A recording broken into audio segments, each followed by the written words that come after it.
Baik, bismillahirrahmanirrahim. Assalamualaikum warahmatullahi wabarakatuh. Oke, pada pertemuan kali ini kita akan membahas mengenai etika penulisan terkait plagiatisme ya atau plagiarisme. Jadi teman-teman dalam menulis karya akhir tentunya memang yang paling penting atau yang paling esensial dari tulisan kalian itu adalah kemurnian atau keaslian dari tulisan kalian sendiri atau originalitas dari tulisan tersebut ya. Maka dari itu, penting juga nih untuk teman-teman tahu apa itu plagiatisme dan bagaimana bentuknya. Jangan sampai kalian tanpa sadar itu melakukan plagiatisme pada penulisan karya akhir kalian, oke? Tanpa sadar saja tidak diperbolehkan ya, apalagi secara sadar melakukan plagiatisme. Oke, plagiatisme itu sendiri merupakan sebuah komitmen nih dari, universitas kita untuk melakukan pengembangan ilmu, pengembangan ilmu pengetahuan melalui pendidikan dan pengajaran, penelitian, serta pengabdian masyarakat. Nah, eee, kampus kan sudah memberikan ya, ruang bagi kita semua untuk, bisa belajar dengan cara yang, bisa mengambil ilmu sebanyak-banyaknya, bisa memperoleh ilmu sebanyak-banyaknya. Tapi yang penting adalah pembelajaran tersebut itu merupakan sebuah kebenaran yang objektif dan bisa kita pertanggungjawabkan. Nah, untuk itu, hal yang mendasari tersebut itu akhirnya dirumuskanlah nih, buku tentang pencegahan dan sanksi terhadap praktik penyalahgunaan narasumber dan penciptakan dan kode etik kegiatan akademik. Plagiatisme itu sendiri itu merupakan sebuah tindakan menculik ide orang lain untuk diakui sebagai ide kita sendiri, kalau menurut Sofianto tahun 2012. Jadi, plagiatisme atau penjiplakan adalah mengutarakan informasi, pendapat, ide, dan kata-kata seolah-olah itu merupakan buah pikiran kita dengan mengabaikan kenyataan bahwa itu merupakan buah pemikiran karya orang lain, ya. Jadi memang plagiatisme ini sendiri kita bisa bilang itu sebuah pencurian loh. Jadi, namanya sebuah pencurian, walaupun itu yang dicuri adalah ide atau pendapat orang lain, nah itu tetaplah sebuah pencurian dan pastinya melanggar hukum dan kode etik. Nah, ada beberapa tipe plagiatisme. Yang pertama itu adalah secondary source. Jadi, plagiatisme dengan sumber sekunder terjadi ketika peneliti atau penulis menggunakan data sekunder, misalnya metastudi, namun hanya mengutip sumber utama yang ada dalam sumber sekunder. Jadi, misalnya nih teman-teman, kalian mengambil pendapatnya Freud gitu, tapi dari skripsinya Suci. Maka kalian itu harus, menuliskan namanya Suci. Jadi misalnya, eee, kepribadian, terdiri dari id, ego, dan superego, dalam kurung Freud dalam Suci, tahun berapa nih si Suci menuliskan itu? Tahun 2020 misalnya, eee, Freud dalam Suci, 2000 tutup kurung, misalnya seperti itu ya. Jadi ketika kita mengambil, tulisan orang lain, yang ini tuh secondary gitu, dia itu juga mengambil dari orang, tapi kita tidak boleh nih, kita hanya menuliskan Freud 1994 misalnya gitu. Padahal kita nggak baca nih buku si Freud-nya, kita bacanya dari skripsinya Suci. Maka nama suci juga harus dituliskan. Ada tata caranya ya, bisa dibuka lagi slide tentang penulisan, panduan penulisan kutipan atau bisa dibaca lagi buku panduan penulisan karya akhir ya. Di situ sudah tertulis semua tata cara dalam mengutip.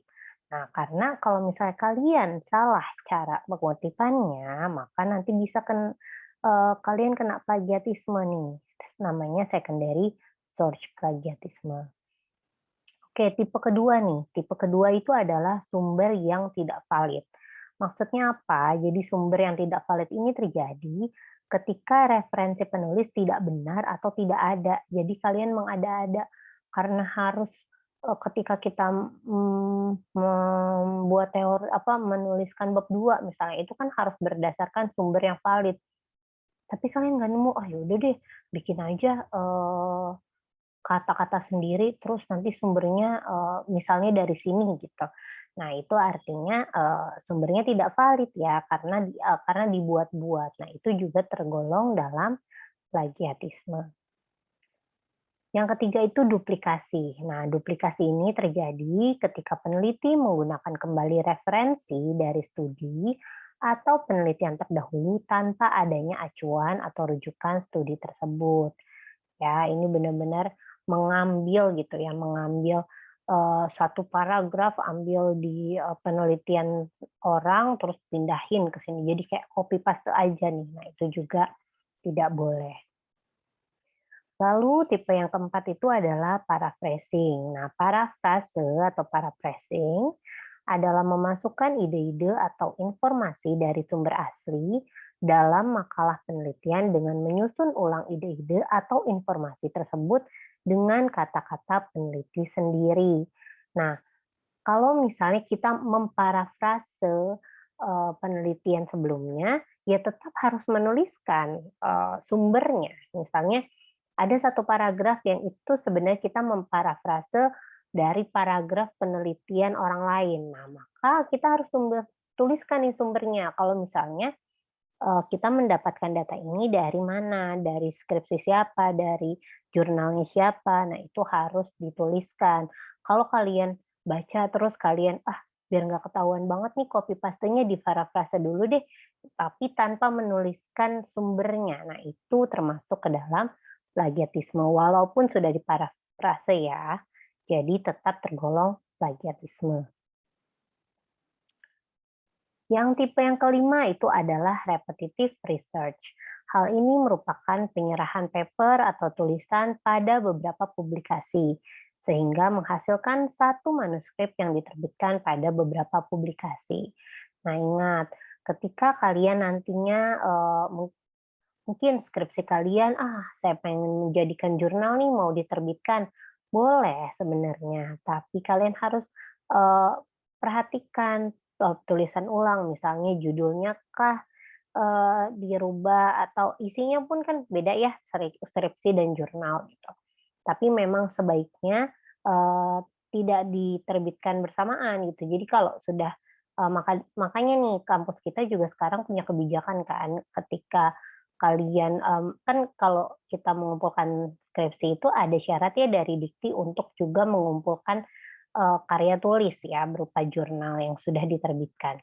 Nah, eee, sebelumnya itu sebenarnya diperbolehkan nih skripsi kita, kita jadikan jurnal lalu kita terbitkan. Namun ternyata untuk sekarang semenjak mungkin sekitar tahun 2013, 2014 ya, itu sudah, dirubah nih kebijakannya, tidak boleh lagi karya akhir atau skripsi dijadikan jurnal lalu diterbitkan. Kenapa tidak diperbolehkan lagi? Karena takut terkena repetitive research, di mana penelitian ini kan sudah diterbitkan ya dalam bentuk skripsi lalu diterbitkan lagi dalam bentuk jurnal. Kalau misalnya memang mau dari skripsi ini dijadikan acuan untuk membuat jurnal itu boleh, tapi bukan, dengan isi yang sama, judul yang sama, nah itu tidak diperbolehkan. Jadi kalau dikembangkan, jadi misalnya skripsinya mau dikembangkan nih, dilakukan penelitian lagi, dan dijadikan jurnal itu boleh gitu ya. Lalu tipe yang keenam itu adalah misleading attribution, di mana plagiatisme ini adalah daftar nama penulis yang tidak tepat yang dianggap telah berkontribusi pada penulisan. Jadi siapa saja nih yang harus dituliskan dalam penulisan dalam nama si pembuat ya, itu semua yang ikut andil dalam penulisan karya tulis itu atau karya akhir itu. Misalnya, kalian membuat penelitian, siapa penulis utamanya gitu. Misalnya saya membuat penelitian misalnya, lalu, saya, dibantu oleh 2 mahasiswa misalnya. Nah, misalnya dibantu oleh Mbak Diana dan dibantu juga nih oleh, Mbak Aldas misalnya gitu ya. Nanti di penelitian saya ketika diterbitkan, maka ada ketiga nama tersebut walaupun Mbak Diana dan Mbak Aldas itu, misalnya mahasiswa, tapi kan mereka berkontribusi terhadap penulisan, jurnal saya, penulisan karya tulis saya, maka harus tetap dituliskan sebagai penulis kedua dan penulis ketiga. Nanti penulis utamanya tetap saya, gitu. Jadi, jangan sampai salah ya dalam penulisan, siapa nih si penulis pertama, kedua, ketiganya, gitu ya. Lalu tipe plagiatisme yang ketujuh itu adalah unethical collaboration atau kolaborasi yang tidak beretika. Nah, hal ini tuh bisa terjadi ketika para peneliti melakukan penelitian yang menyalahi kode etik penelitian. Diingat ya, sebuah penelitian itu ada kode etiknya, apalagi kita sebagai eh, peneliti psikologi, sangat harus memperhatikan kode etik karena kita kan menelitinya terhadap manusia, jadi harus sangat hati-hati. Jangan sampai penelitian yang kita lakukan itu berdampak negatif untuk subjek penelitian kita, untuk responden kita, apalagi berdampak negatif untuk masyarakat. Jadi harus diperhatikan kode etik penelitiannya. Yang kedelapan itu adalah komplit plagiatisme. Nah, dari namanya aja udah jelas ya, komplit plagiatisme. Ini adalah plagiatisme yang paling ekstrim nih. Ketika seorang penulis mengambil karya orang lain dengan cara mengganti nama dan mengumpulkan karya tersebut untuk dipublikasi. Jadi jelas-jelas kalau ini tuh dari awal sampai akhir titik komanya semuanya diambil. Jadinya karya tulisnya itu sebenarnya bukan punya dia, tapi dia hanya mengganti namanya aja nih. Nah, itu namanya komplit plagiatisme. Nah, selain 8 tipe plagiatisme tadi, ada lagi nih bentuk-bentuk lain dari plagiatisme. Nah, yang pertama itu adalah self plagiatism. Nah, self self plagiatism ini adalah ketika peneliti menggunakan kembali sebagian besar karyanya tanpa mengutip teks aslinya gitu. Jadi kan kadangkala misalnya kita sudah membuat sebuah karya tulis, sebelumnya. Lalu kita membuat karya tulis lagi yang, itu pengembangan dari karya tulis yang sebelumnya. Nah, ketika itu pengembangan kan pasti kurang lebih ada nih yang kita ambil kan dari penulisan kita yang sebelumnya untuk penulisan kita yang sekarang, karena terkait satu sama lain. Nah, ketika kita mengambil itu dari penelitian yang sebelumnya, maka jangan lupa untuk juga tetap menuliskan pengutipannya. Jadi ditulis, dikutipnya dari siapa, even itu kutipnya dari diri sendiri, tetap harus ditulis. Karena, kalau misal kita tidak menuliskannya, itu termasuk self plagiarism. Saya sering ya teman-teman kalau misalnya, suka baca gitu di buku, bukunya misalnya kita baca bukunya Byrne gitu ya. Nah, di bukunya Byrne tuh kadang-kadang dia di dalamnya suka ada mengutip Byrne juga gitu. Apakah ini nama yang sama? Enggak, belum tentu, belum bisa jadi tuh si Byrne itu mengutip dirinya sendiri gitu di penulisan yang sebelumnya, maka dia tuliskan di yang sini gitu ya. Karena nggak mau apa, karena tidak mau terkena self plagiatisme. Nah, bentuk lainnya lagi ada salami slicing. Nah, apa nih salami slicing? Nah, salami slicing ini, peneliti itu meneliti suatu masalah penelitian dengan pendekatan melalui penggunaan banyak sampel melalui metodologi kuantitatif. Peneliti dapat saja melaporkan sampel A ke satu jurnal dan sampel B ke jurnal lainnya, atau satu jurnal satu sampel. Contoh lainnya itu adalah, mempublikasikan penelitian payung. Ketika peneliti memecah penelitian dengan cara melakukan publikasi variabel A ke jurnal lain dan variabel B ke jurnal lainnya juga. Publikasi hasil salami slicing dianggap sebagai hanya temuan tambahan atau berulang dengan nilai terbatas gitu ya.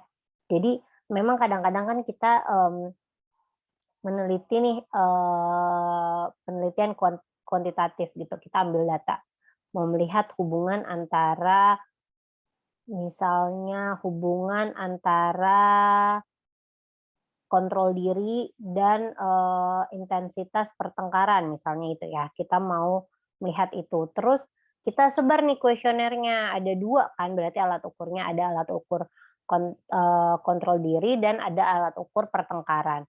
Kita sebar, lalu setelah itu, kita buat nih judulnya, hubungan antara kontrol diri dan pertengkaran. Terus, eee, jadi satu penelitian kan, terus nggak mau, wah, eee, dipecah nih.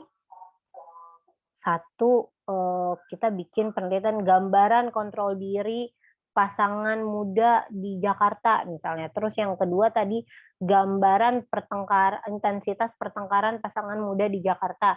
Terus kita bikin lagi penelitian yang, berikutnya, gambaran hubungan antara kontrol diri dan intensitas pertengkaran pasangan muda di Jakarta gitu. Jadi 3 penelitian kan.